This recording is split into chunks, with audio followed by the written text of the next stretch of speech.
Musa alayhi salam is a baby, water is in the basket, but even that basket has a tracking on it.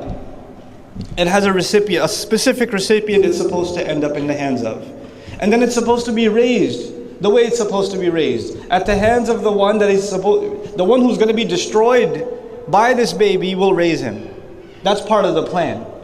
And then he'll punch someone, and what's going to happen to the guy? He's going to die. And then you're going to flee. That's part of the plan too. And you have a scheduled 8-year of, work visa. Right? You have work to do in another part, and stay in exile. And then you're going to be traveling, and you will end up being in the middle of the dark in the desert. That's on schedule too. You've arrived just on time. This appointment by the minute, by the second was scheduled. وَأَنَا اخْتَرْتُكَ. Then there's the word ikhtiyar. In Arabic there are 3 different words for choosing something. And Allah chose specifically ikhtara, yakhtaru, ikhtiyar. This word in Arabic, as opposed to ijtiba and istifa, this word in particular means to choose something for the good in them. Because it comes from the Arabic word khayr. You know what khayr is, right? Khayr and shar, good and evil. Khayr. Why mention this word particularly? Ulama comment that Musa alayhi salam had a riding guilt.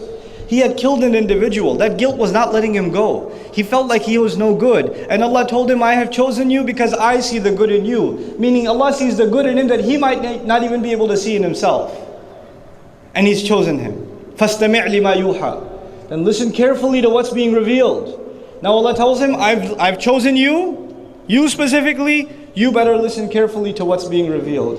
إِنَّنِي أَنَا اللَّهِ. It is no doubt I am Allah. لَا إِلَهَ إِلَّا أَنَا. No one is to be worshipped and obeyed except myself. فَاعْبُدْنِي. Then enslave yourself to me.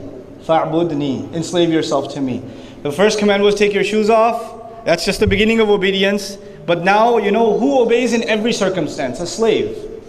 You tell someone to do something once, you've obeyed them. Maybe you're a servant. You've served them. You've obeyed them. But to obey them in every circumstance, you have to be a slave. There's a transition here from one command being obeyed to just becoming turning into a life of obedience. فَاعْبُدْنِي. This is a conversation that's of epic proportions in human history. A conversation is happening between Allah and a human being.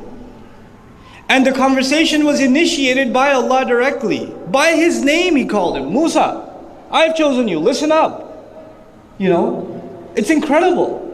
And Allah tells him, no one should be worshipped except myself. Enslave yourself to me. And then He tells him, وَأَقِمِ الصَّلَاةَ لِذِكْرِي. This part of it just boggles my mind. Establish the prayer so you can remember me. The question I have is, he's never going to forget. How can he forget? He's in conversation with Allah. If there's one thing Musa alayhi salam will never ever forget, is this. And Allah says, even you, if you really want to remember me, what do you have to do? Establish salat. Can you imagine the value of salat when it comes to remembering Allah? It's amazing how Allah puts that in perspective. And then after remembering Allah would be the primary purpose of establishing prayer. Here's the secondary purpose. It comes right after. Inna sa'ata atiyatun. The hour is coming. Day of judgment is coming. It's on its way. And the word atiyatun, ism fa'il in Arabic, means it's running. It's coming right now. It's on its way. Things are in motion already. Akadu ukhfiha litujza kullu nafsin bima tas'a. I'm almost keeping it hidden. Allah says, akadu ukhfiha. I'm almost keeping it hidden. By saying almost, what has He told us? There are some signs I will release. There are some things I will let you see. I won't show you everything, but I'll give you some indications. And our Prophet gave us some of those indications. Sallallahu alayhi wasallam. لِتُجْزَى كُلُّ نَفْسٍ بِمَا تَسْعَى. So every person it's beautiful language. So every person can be compensated for what they ran towards. تَسْعَى. It's usually translated as what efforts they made. But sa'i in Arabic is literally running towards something. Like we do sa'i in Hajj and Umrah. Right? We make the sa'i. What's really beautiful is Musa alayhi salam got here by means of sa'i. He ran to this place, didn't he? He ran, and he was running sincerely, and Allah says, so Allah gives everybody what they ran towards. But when you're telling your kids not to do something, you say their name first. Imad, Walid, Abdullah, Fatima. You don't even have to say stop it. Don't do that. You just do what? You call their name. Calling somebody's name is a form of harshness. in the beginning of your talk, if you want to say something to someone and you say their name first, it's a form of strictness. But saying somebody's name at the end, so how was your day, Musa? How's your day, Walid? When you say the name at the end, what happens? It's a form of what? Love, softness, mercy. You notice the difference? When the conversation began between Allah and Musa alayhi salam, what was the name? Beginning or end? Musa, take your shoes off. Harsh, there's a toughness here. Now listen. وَمَا تِلْكَ بِيَمِينِكَ يَا Musa? What's in your right hand, Musa? Where's the word Musa? At the end. What's in your hand, Musa? What has Allah just done? He got soft. He got nice. He's calming him down. He realizes Musa alayhi salam is at this point really terrified.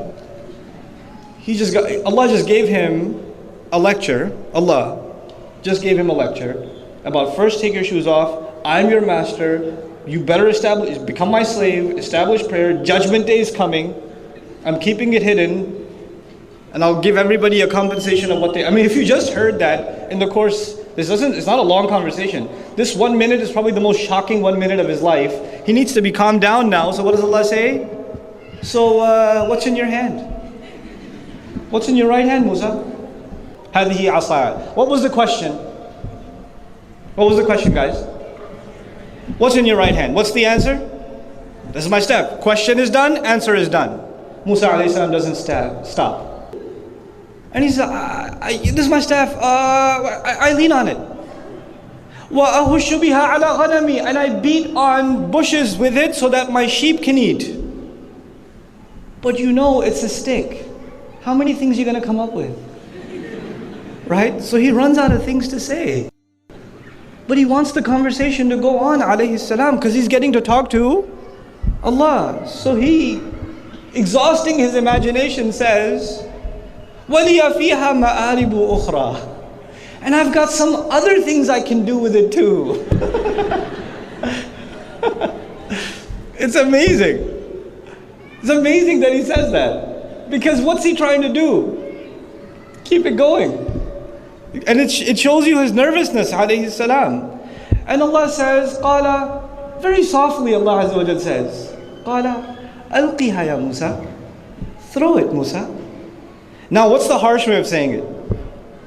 Ya Musa, ألقِهَا. But Allah says, ألقِهَا ya Musa. Throw it, Musa. Just throw it. He throws it. فَأَلْقَاهَا. Now here we don't say فَلَمَّا أَلْقَاهَا. We say just فَأَلْقَاهَا. When he climbed the mountain, we read the word فَلَمَّا أَتَاهَا. It took him time to get to the mountain. It took an effort. But when Allah commanded him to throw, did it take him any time? No, he just immediately, yes sir, yes Allah, threw it. He throws the staff immediately. فَإِذَا هِيَ حَيَّةٌ تَسْعَى. Then immediately it turns into a python moving around. And by the way, it didn't just turn into a snake, tas'a, it's running around. Now imagine, you were just calm, you were nervous, and Allah very softly told you, throw the stick, Musa. And the moment he throws it, what happens? It's a gigantic python, and what is it doing? Running around. You're calm anymore? No. All that calm is gone. All that calm is gone.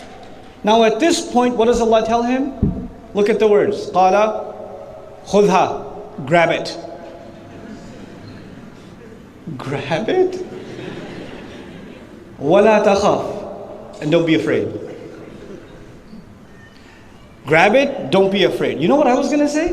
If I was in that situation and was telling my kid to grab something, don't be afraid, grab it.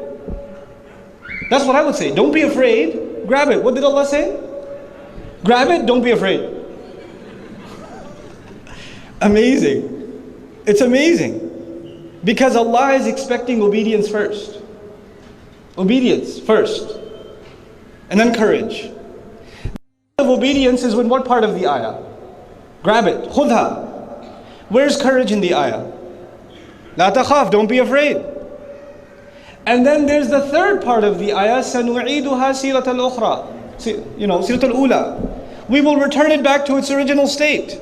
Now the thing is, just in this grabbing the staff, grabbing the snake, not being afraid, and then Allah says we will return it to its original state, meaning what? It'll become a staff again. So now imagine a snake is running around and you're being told the moment you grab it, it'll be a stick, don't worry. The moment you grab it, and you need to do that immediately, there shouldn't be any time lapse between Allah's command and you obeying, because when Allah says we obey, there's no gap in between. So grab it immediately and know, and first of all, you need to be courageous after that when you grab it, and know for sure the moment you do, it's not going to turn back and bite you. What's it going to turn into? A stick. Is that an easy thing or no? Does that take an amazing amount of trust of Allah? 3 things. Obey, grab it is obey. The second thing was courage. And the third thing is what? Trust.